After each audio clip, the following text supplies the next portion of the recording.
Alright guys, so today I've been invited here to PLO Lumumba house to have an interview or conversation with him. Stay tuned, man. I only have 20 minutes to talk to him, but hopefully I will manage to ask important questions that you guys would love to hear and that you guys as well suggested you wanted this to happen. It is happening. So stay tuned and enjoy the interview.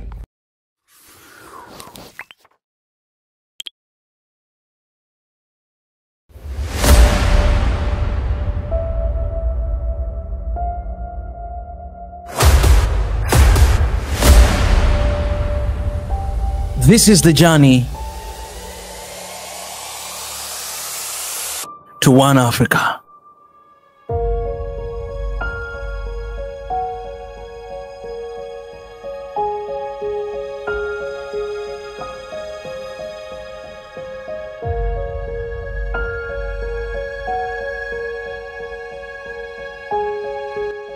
Professor, yes, thank you so much for having me. Thank you for inviting me to your place, and thank you for everything that you're doing. This is my first time to meet you, and for a long time, it has been more than 7 years. I've honestly watched almost all of your speeches on YouTube, so I've been a big fan, and I've been learning from you from afar, from a distance. But I thank God that I have this opportunity to stay close to you right now, and hopefully this will continue as well, because I have a lot of things that I want to learn from you.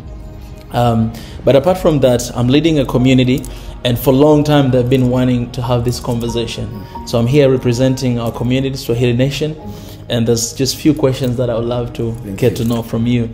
The first thing is, everything that you do and all the interviews that I've watched, I've been very curious to know what led to what you are doing. Because I think I've tried so many times to discover that, and I haven't figured out. The first time when you started this movement, this passion, everything about Africa, how did it start? What really triggered that passion? The desire to do good, and I believe being mentored by men and women who stood for justice, stood for good governance, stood for servant leadership.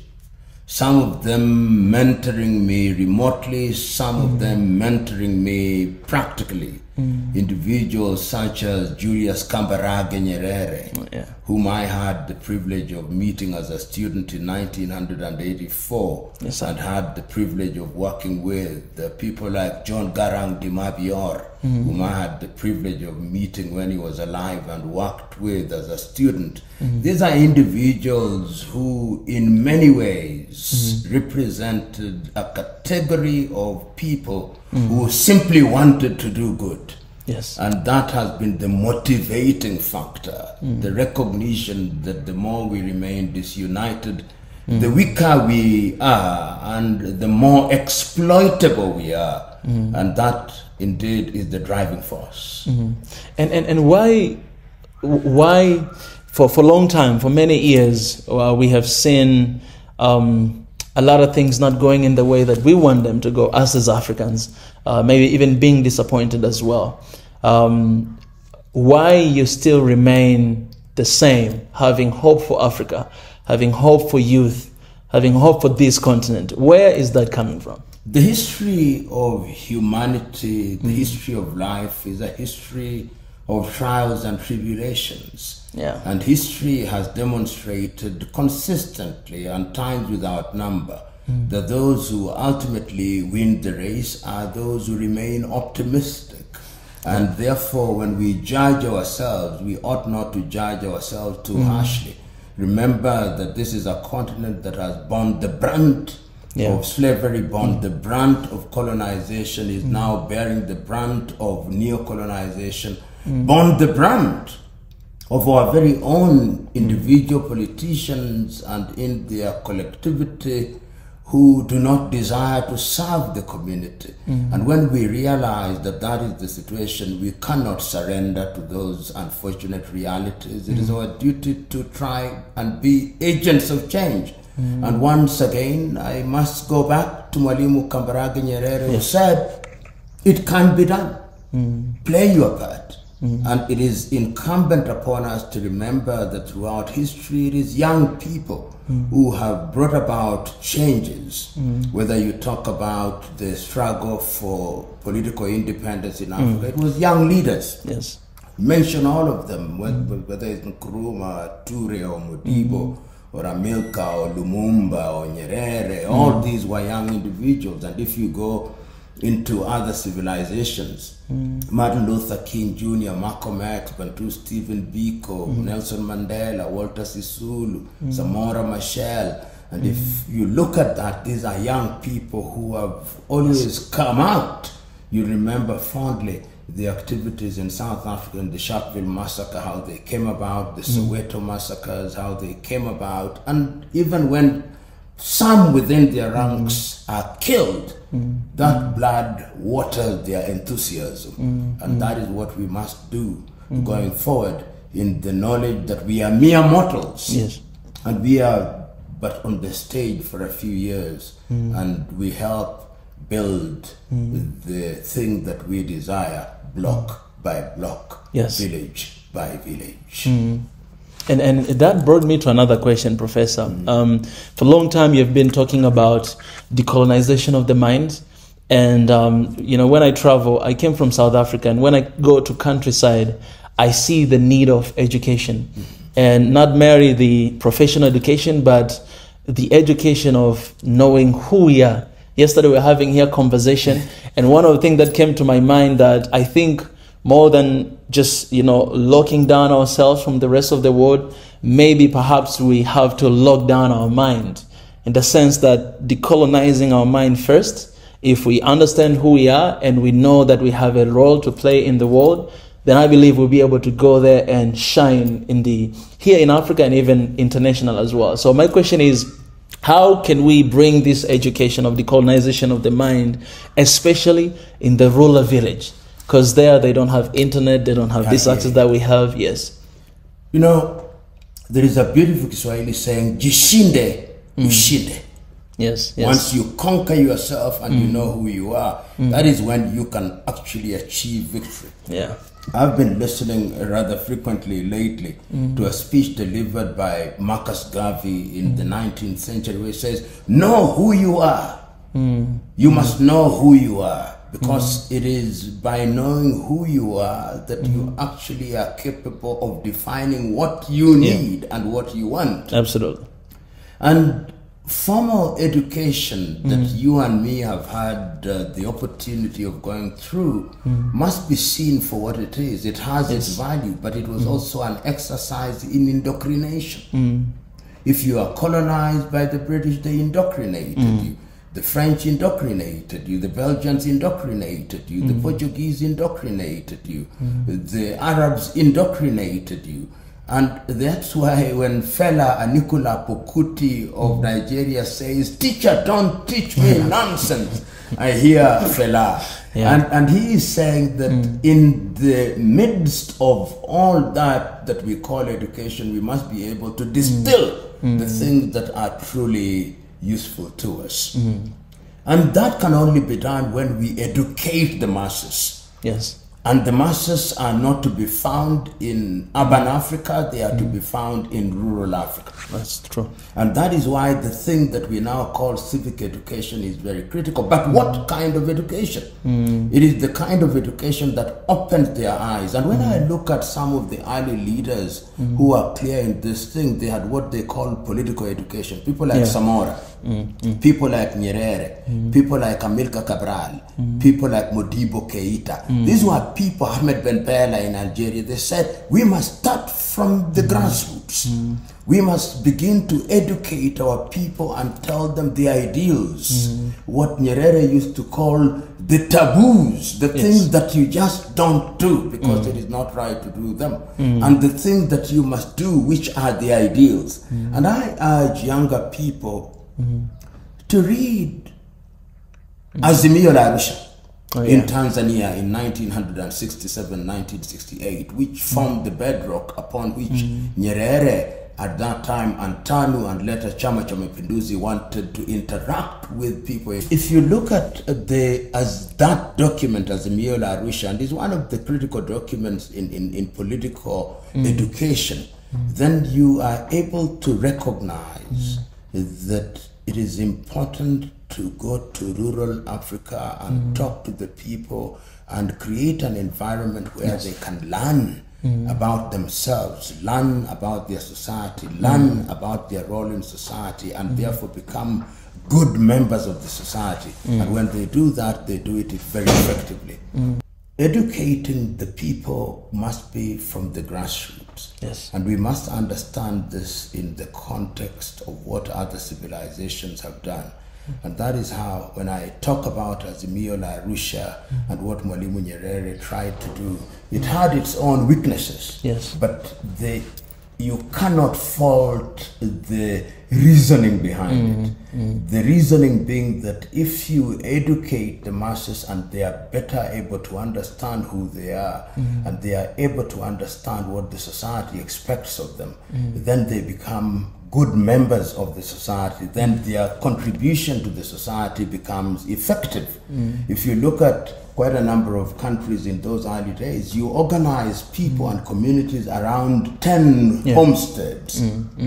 And when you do that, if you want to deal with them on issues of health, of issues of agriculture, on issues of communal organization, then you are better able to penetrate a critical mass. And it is the creation of a critical mass of the people that will then create an environment where their minds can be decolonized. And once their minds are decolonized, then they can become agents of positive change. And that is what we are urging the communities that we now have of young people. We now have technology, which in itself is an instrument and a medium of indoctrination. You are bombarded with so much information that sometimes it is difficult to filter out the information that you need and the information that is useful.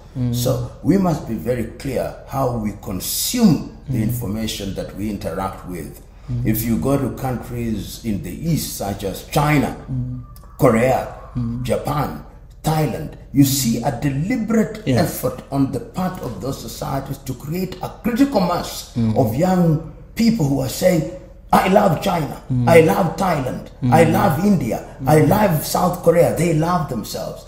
Africans must be able to do that and say, we love Africa, and they must mean it. They must not just be words coming out of their mouth, they must be conviction coming out of their hearts. And once they do that, then they can be agents of positive change for the continent of Africa. Professor, one of the things that I've been thinking lately is about our system, and especially African government system. I almost believe that even if we have a good leader coming up to our government, but in a way they always turn and become something else. So I can't stop wondering myself that is this because of the system that we have, that the system is already broken, so it doesn't matter how good you are, but the system will transform and change you, turn you to something else or someone else. So what is the problem, and how can we change that? If it is the system, then how are we going to change the system? No, I no longer hold the view that systems change people. Yes. Positions of power only reveals who you are. It doesn't change you. If you are a bad person, it now becomes possible for the society to see you in your splendor. It reveals who you are. It exposes who you are. Because within the continent of Africa, there have been good leaders, and there are people who are in positions of leadership who desire to do good. Even in the face of a lot of headwinds and a lot of adversities, but they desire to do good. I'll not name them by name, all of them. But they were convicted. It doesn't mean that they were making mistakes. I mean, people like Nyerere, Kaunda, Samora, Mandela, Lumumba, Modibo, Benbella, Amilcar Cabral, and many others were individuals who, throughout their lives, even as they made mistakes, you could see that they were trying to create systems which would be beneficial to the societies. And of course, those who are our colonizers stood in their way. And even without going too deep into history, Individuals such as, in the political arena, that's what I'm talking about, because that is the leadership that impacts on all other leadership. People like Thomas Isidore Sankara, within a very short time, were trying to change their societies in a very positive way. People like Paul Kagame, people like John Joseph Pombe Magufuli were trying to do that in a very visible way. People like Kwek Masire in Botswana were trying to do so during our very lifetimes. And there are many others that one can mention. And these individuals are individuals who are animated by the desire to do good. Remember that the systems we inherited from the colonizers are also problematic. These systems were designed to be oppressive. These systems were designed not to serve the African communities. When we regained political independence, we did not disturb them much. And therefore, we are still grappling with them, trying to find out how it is that we can make them work. That great American historian and social commentator John Henry Clark said that when African countries regained independence, all of them without exception inherited systems of government from their erstwhile colonizers, and none of them, he said, will ever succeed on the basis of those systems. So the time is now that we must begin to ask ourselves, how do we learn from other civilizations but create systems that can work in our environment? It is an ongoing conversation. It's a conversation that is alive and well, particularly now that you begin to see resentment from many Africans, which is legitimizing the coup d'etats that we have seen lately in Guinea-Conakry, in Niger, in Burkina Faso, in Gabon. It is a reaction to a reality. That the people we give the instruments of power are not serving us, they are serving themselves and their hidden masters from outside of the continent. It is not going to be easy.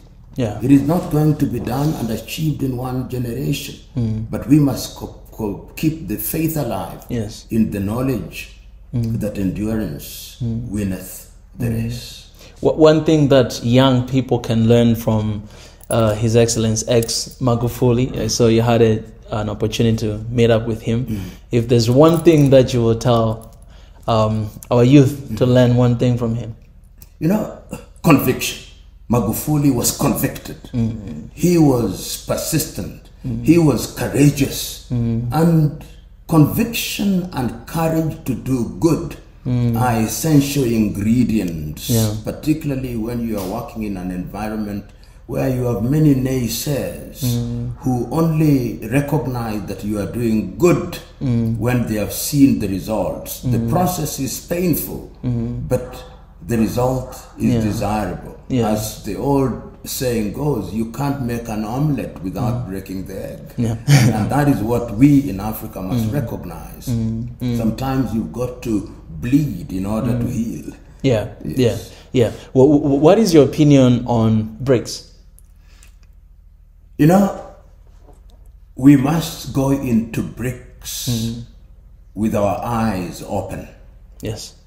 Our eyes open because the leading countries in BRICS are also countries that want to dominate. China wants to dominate. India wants to dominate. And African countries going into such arrangement must be very careful to ensure that once again we do not play the role of being subservient participants. We have been in too many of these organizations where our role is just to add up the numbers. We know how we are disregarded in the organization, or rather in the United Nations organization. We know how we are disregarded in the G20. We know how we are not even considered in the G7. And the time is now to ask ourselves, this arrangement that we are getting into, which is BRICS, it looks good on the outside, but once bitten, twice shy. So I urge African countries to go into such organizations a lot more carefully. If it was me who was determining how we should operate, I would say, let us strengthen the African Union. Absolutely. Let us make the African Union a mega organization that is strong politically, that is strong ideologically, that is strong diplomatically, and therefore we relate to the world through the medium of the African Union. That way, we would immunize ourselves against the machinations of other civilizations. Europe is doing that a lot more progressively now. They come to the world as the EU. They don't come to the world in critical things as Luxembourg or Liechtenstein, which may or may not be members of the EU, but I'm giving these as examples. But this is what we must do. The AU must be strong. But if we keep on jumping, as you see our leaders jumping from one country to the other, being summoned by this or that country to be given some pittance, then Africa will always remain weak. And if she remains weak, she will be manipulated. If she remains weak, she will be exploited. If she remains weak, she will be controlled. Yes, sir. Two final questions. The first one is, what is the role of social media with youth? Because you know, as now everybody's on TikTok and all these social media. What is the role of that to promoting Pan-Africanism and bring this awareness of Africa? Social media is with us to stay. They are to fight it. Therefore, to fight it will be an exercise in futility. The question is, how do we use it to communicate positive communication? And my view is, it is organization. Those of us who are convicted about Pan-Africanism, and Pan-Africanism to mean doing things that are in the best interest of the peoples of African origin, whether they are in the mother continent or in the diaspora, in all spheres of life, whether it's in agriculture, education, technology. How do we leverage on this medium that allows us to communicate and to engage almost instantaneously? We must feed our media with news that is going to irrigate and fertilize the minds of young men and women across the continent, which means we must also control this media. Right now, we depend on media from the West and from the East. The Chinese who are using this media, if you go there and you have been in that part of the world, they have their own. They have their own Weibo. They have their own media. Africa must now ensure that we have our own satellites up there, that we have our own instruments there, that we have our own social media platforms where we filter the kind of information that we want to go out to our young men and women. Otherwise, we are consumers of technology and media which can be switched off at any one time because we are not in control of them.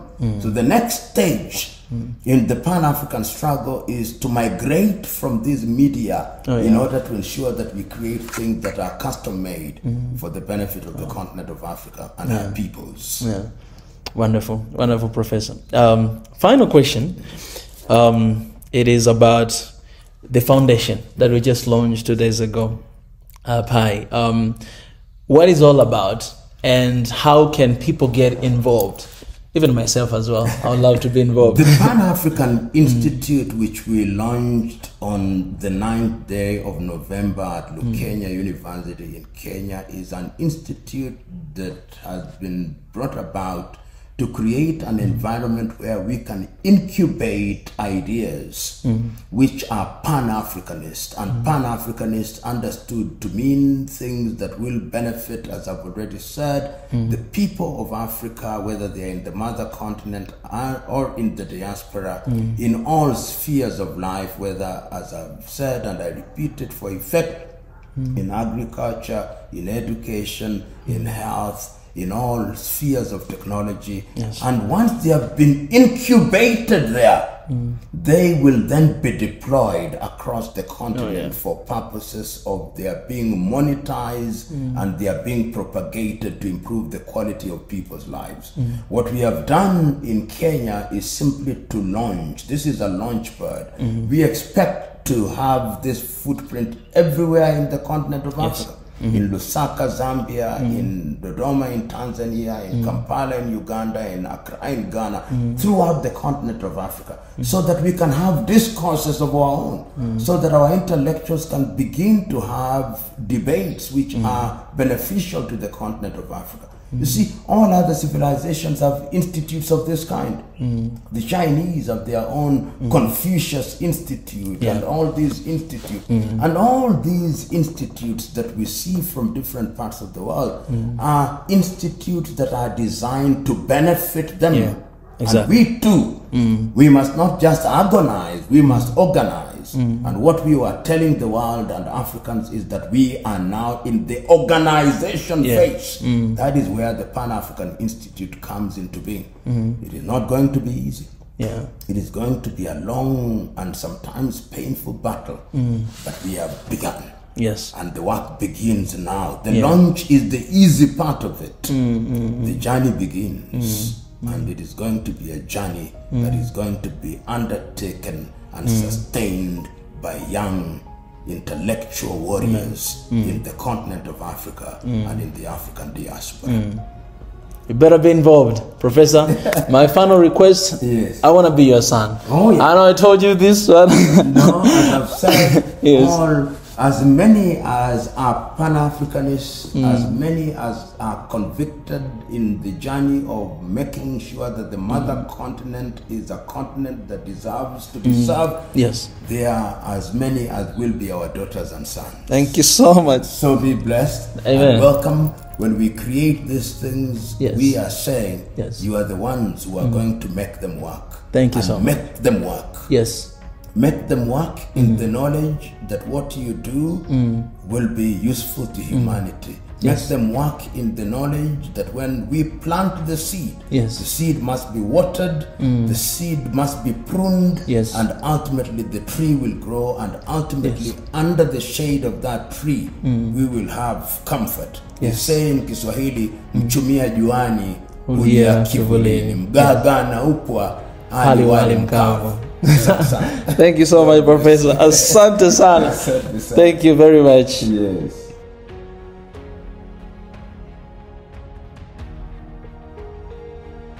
it off. Oh, we should take it off. This is highlight. Oh, it's highlight.